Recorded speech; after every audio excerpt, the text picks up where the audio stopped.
আসসালামু আলাইকুম। অনেকে হয়তোবা জানেন যে আমি নতুন শেল্টারের কাজের জন্য জায়গা শিফট করা হচ্ছে। ওদের জন্য ইমার্জেন্সিভাবে ২ টা চৌকি খুবই দরকার।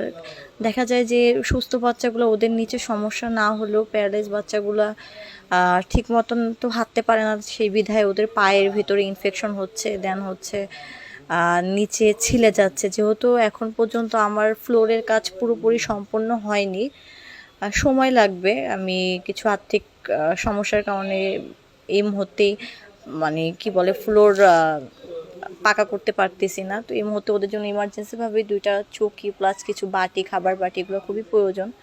যদি সবার সম্ভব হয় ওদের পাশে থাকার জন্য অনুরোধ করছি।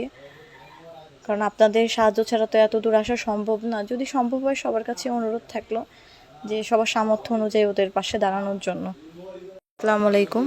অনেকে হয়তোবা জানেন যে আমি নতুন শেল্টারের কাজের জন্য জায়গা শিফট করা হচ্ছে।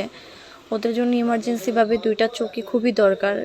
দেখা যায় যে সুস্থ বাচ্চাগুলো ওদের নিচে সমস্যা না হলেও প্যারালাইজ বাচ্চাগুলা ঠিক মতন তো হাঁটতে পারে না, সেই বিধায় ওদের পায়ের ভিতরে ইনফেকশন হচ্ছে, দেন হচ্ছে নিচে ছিলে যাচ্ছে। যেহেতু এখন পর্যন্ত আমার ফ্লোরের কাজ পুরোপুরি